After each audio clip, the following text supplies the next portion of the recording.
Hi hello friends, ಐಸಿರಿಯ ಮತ್ತೊಂದು ವಿಡಿಯೋಗೆ ನಿಮಗೆಲ್ಲ ಸ್ವಾಗತ. ಇವತ್ತಿಂದ ನಮ್ಮ ಚಾನಲ್ನಲ್ಲಿ ಹೊಸ ಸೀರೀಸನ್ನು ಸ್ಟಾರ್ಟ್ ಮಾಡ್ತಾ ಇದ್ದೀವಿ. ಜಗತ್ತಿನ ಮಹಾನ್ ಸಾಧಕರ 7 ಬೀಳಿನ ಕಥೆಯನ್ನು ನಿಮ್ಮ ಮುಂದೆ ಇಡ್ತೀನಿ. ಇದರಿಂದ ನಿಮ್ಮ ಜೀವನಕ್ಕೂ ಸ್ಫೂರ್ತಿ ಸಿಕ್ಕು ನೀವು ಏನಾದರೂ ಸಾಧನೆ ಮಾಡಲಿ ಅನ್ನೋದು ನನ್ನ ಆಶಯ. ರಂಗಸ್ವಾಮಿ ಮೂಕನಹಳ್ಳಿ ಅವರು ಬರೆದಿರುವ ನಾನೆಂದಿಗೂ ಸೋಲಲ್ಲ, ಸೋತರದು ನಾನಲ್ಲ ಅನ್ನೋ ಪುಸ್ತಕದ ಆಧಾರದ ಮೇಲೆ ಈ ಸೀರೀಸನ್ನು ಸ್ಟಾರ್ಟ್ ಮಾಡ್ತಾ ಇದ್ದೀವಿ.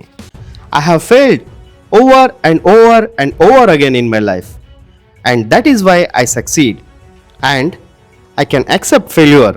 Everyone fails at something, but I can't accept not trying. Michael Jordan ಇವರ ಹೆಸರು ಕೇಳಿದಿರಲ್ಲ. ಇವರು ಯಶಸ್ಸಿನ ತುತ್ತ ತುದಿಯಲ್ಲಿದ್ದಾಗ ಕೂಡ ಸೋಲ್ತಾ ಇದ್ರು. ಆಟಗಾರರ ಬದುಕೇ ಹಾಗಲ್ವಾ? ಗೆದ್ದ ತಕ್ಷಣ ತಲೆ ಮೇಲೆ ಕೂರಿಸ್ಕೊಂಡು ಮೆರೆಸೋ ಜಗತ್ತು. ಒಂದೇ ಒಂದು ಪಂದ್ಯದಲ್ಲಿ ಪ್ರದರ್ಶನ ಸ್ವಲ್ಪ ಕಳಪೆ ಆದರೆ ಸಾಕು, ಆತನ ಎಲ್ಲ ಹಿಂದಿನ ಗೆಲುವುಗಳನ್ನು ಕೂಡ ಮರೆತು ಹಂಗ್ಸೋಕೆ ಶುರು ಮಾಡಿಬಿಡ್ತಾರೆ. ಮೈಕಲ್ ಜೋರ್ಡನ್ ಅಂತಾರಾಷ್ಟ್ರೀಯ ತಾರೆ, ಕಲ್ಚರಲ್ ಐಕಾನ್ ಎಂದು ನೆನಪಲ್ಲಿಟ್ಕೊಳ್ಳುವಂತೆ ಬೆಳೆದ ಹಾದಿಯಲ್ಲಿ ಹೂಗಿಂತ ಮುಳ್ಳುಗಳೇ ಜಾಸ್ತಿ ಇದ್ವು. ಸೋಲು ಯಾರನ್ನೂ ಬಿಟ್ಟಿಲ್ಲ. ಸೋಲು ಯಾರನ್ನು ಬಿಟ್ಟಿದೆ ಹೇಳಿ? ಸೋಲು ಸಹಜವಾದದ್ದು.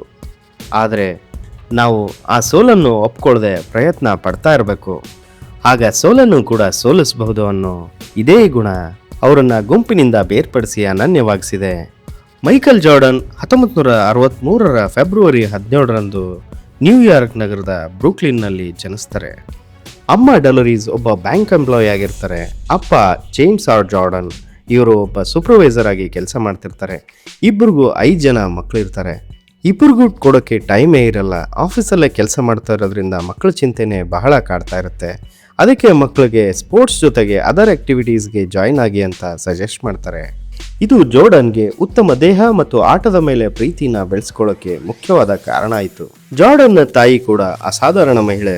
ಮುಂದೆ ಮಗ ವರ್ಲ್ಡ್ ಫೇಮಸ್ ಆದಾಗ ನೈಕ್ ಕಂಪನಿಯ ಜೊತೆ ಕುತ್ಕೊಂಡು ಒಪ್ಪಂದ ಮಾಡ್ಕೊಳ್ಳೋದ್ರಲ್ಲಿ ಪ್ರಮುಖ ಪಾತ್ರನ ವಹಿಸ್ತಾರೆ. ಅದು ಮುಂದೆ ಏರ್ ಜಾರ್ಡನ್ ಶೂಸ್ ಇನ್ವೆನ್ಷನ್ ಕೂಡ ಕಾರಣ ಆಗುತ್ತೆ. 2023ರಲ್ಲಿ ತೆರೆ ಕಂಡ ಏರ್ ಚಿತ್ರಕ್ಕೂ ಕೂಡ ಇದೇ ಇನ್ಸ್ಪಿರೇಷನ್.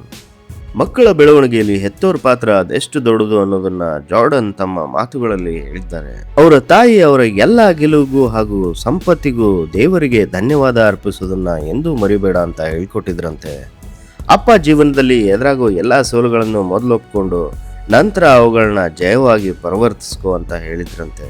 ಜೋರ್ಡನ್ ಅವೆರಡನ್ನು ತಮ್ಮ ಬದುಕಿನುದ್ದಕ್ಕೂ ಅದೆಷ್ಟರ ಮಟ್ಟಿಗೆ ಅಳವಡಿಸ್ಕೊಂಡಿದ್ರು ಅಂದ್ರೆ, ಇವತ್ತು ನಿಬ್ಬೆರಗಾಗಿ ನಿಂತು ನೋಡೋ ಥರ ಕಂಡ್ರು ಅವ್ರ ಬಗ್ಗೆ ಹಗುರವಾಗಿ ಮಾತಾಡೋರು ಹಾಗೂ ಅವರ ಕ್ಷಮತೆಯ ಬಗ್ಗೆ ಸಂದೇಹ ವ್ಯಕ್ತಪಡಿಸೋರ ಮುಂದೆ ಅವರು ಇನ್ನಷ್ಟು ವಿನಮ್ರವಾಗಿ ಮಾತಾಡ್ತಿದ್ರಂತೆ.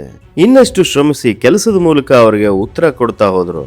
ತಮ್ಮ ಸೋಲುಗಳ ಬಗ್ಗೆ ಅವರೇ ಹೇಳೋ ಪ್ರಕಾರ 1984ರಿಂದ 2003ರವರೆಗೆ ಒಟ್ಟಾರೆ ಆಡಿದ ವರ್ಷಗಳಲ್ಲಿ ಒಂದಲ್ಲ ಎರಡಲ್ಲ 9,000 ಎಸೆತಗಳು ಗುರಿ ತಪ್ಪಿದೆ ಅಂತ ಹೇಳಿದ್ದಾರೆ.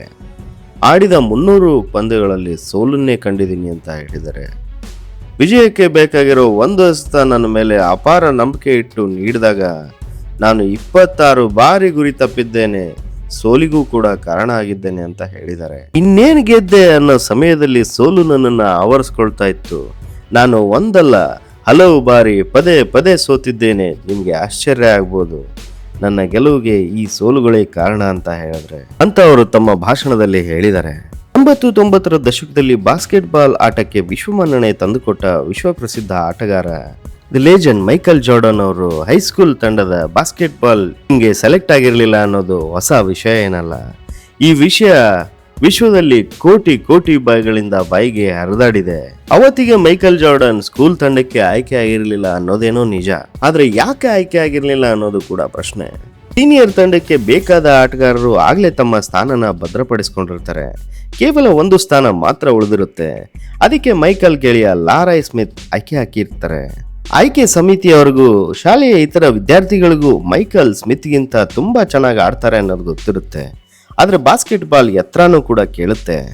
ಅಂದಿಗೆ ಮೈಕಲ್ ಜೋರ್ಡನ್ 5 ಅಡಿ 10 ಇಂಚ್ ಇರ್ತಾರೆ, ಆದರೆ ಸ್ಮಿತ್ 6 ಅಡಿ 6 ಇಂಚ್ ಇರ್ತಾರೆ. ಅದಕ್ಕೆ ಅವರ ಆಯ್ಕೆ ಸುಲಭ ಆಗಿರುತ್ತೆ. ಇದು ಮೈಕಲ್ಗೆ ಆದ ಮೊದಲ ಸೋಲಿನ ಅನುಭವ. ಮೈಕಲ್ ಹತ್ರ ಎಲ್ಲ ಸಾಮರ್ಥ್ಯನೂ ಇತ್ತು, ಆದರೆ ಎತ್ತರ ಇರಲಿಲ್ಲ. ಆವಾಗ ಅವರಪ್ಪ ಹೇಳಿದ ಮಾತು ಅವ್ರಿಗೆ ನೆನಪಾಗುತ್ತೆ. ತಂದೆ ಹೇಳಿರೋ ತರ ಅವರ ಸೋಲನ್ನ ಅವರು ಮೊದಲು ಒಪ್ಕೊಳ್ತಾರೆ. ಅಂದ್ರೆ ನನ್ನ ಎತ್ತರ ಸಾಲದು ಅಂತ ಅವರು ಒಪ್ಕೊಂಡು ಅದರ ಮೇಲೆ ಪ್ರಯತ್ನ ಪಡಕ್ ಶುರು ಮಾಡ್ತಾರೆ.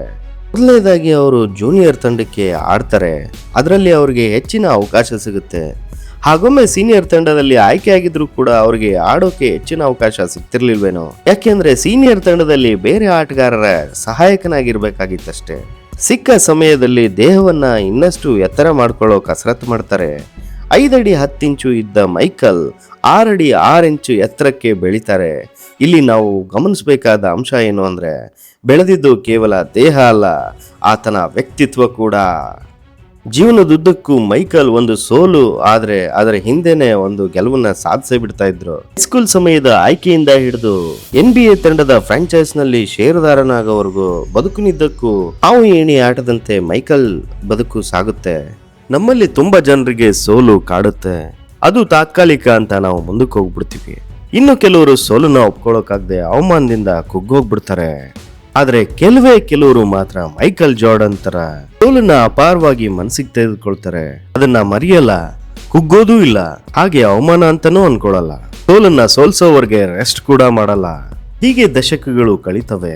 ಮುಂದೆ 2010ರಲ್ಲಿ ಆ ತಂಡದ ಮಾಲೀಕತ್ವವನ್ನ ಅವರು ಹೊಂದ್ತಾರೆ.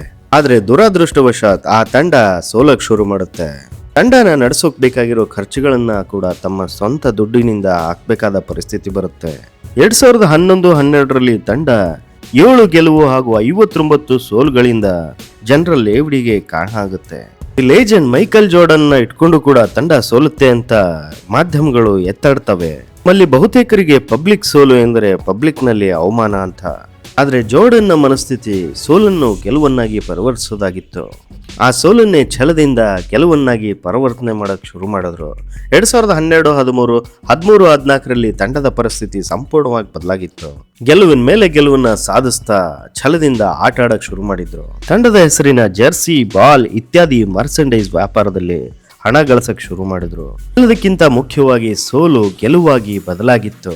ಈ ಹಾದಿ ಏನು ಅವ್ರಿಗೆ ಸುಲಭ ಆಗಿರಲಿಲ್ಲ. ತಂಡದ ಗೆಲುವಿಗಾಗಿ ಪ್ರತಿಯೊಂದು ಆಪರೇಷನ್ಸ್ ಅನ್ನು ಜಾರ್ಡನ್ ತಾವೇ ಖುದ್ದು ನಿರ್ವಹಿಸ್ತಾರೆ.